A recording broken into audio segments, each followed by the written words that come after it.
Pengamat politik UI, Cecep Hidayat mengingatkan dampak sentimen negatif dari penunjukan putra sulung Presiden Jokowi, Gibran Rakabuming Raka, sebagai bacawa pres Prabowo Subianto.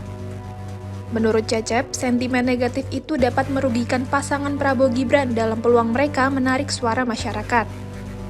Namun, Cecep sebut jika sentimen negatif itu sampai ke lapisan masyarakat bawah hingga ke akar rumput, bisa menjadi peringatan karena dapat memengaruhi jumlah suara mereka.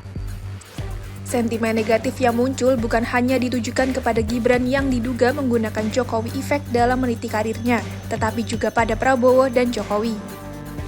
Menurut Cecep, pemilihan Gibran sebagai bacawa pres Prabowo mampu menarik suara dari pemilih Jawa Tengah dan kaum milenial serta Gen Z.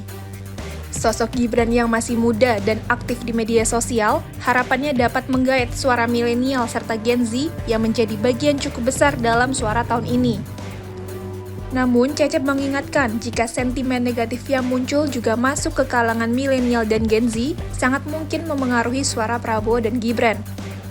Pengamat politik UGM, Mada Sukmajati pun mengatakan dengan munculnya sentimen negatif dari duet Prabowo-Gibran, justru dinilai berpotensi menguntungkan posisi pasangan Anies Baswedan-Muhaimin Iskandar. Apalagi, Mada sebut hanya Anies dan Caimin yang dengan tegas membawa isu perubahan dibandingkan dua pasangan lainnya. Menurut Mada, dalam beberapa lembaga survei sebelumnya, elektabilitas Prabowo lebih favorit di kalangan milenial dan Gen Z. Namun, pengusungan Gibran sebagai bacawa presnya yang diwarnai dengan polemik, kemungkinan akan membawa ketidakpuasan dari kalangan tersebut. Mada menilai ada kemungkinan kaum milenial dan Gen Z mengalihkan suaranya ke pasangan yang menjadi antitesis pemerintahan saat ini atau beralih ke golput.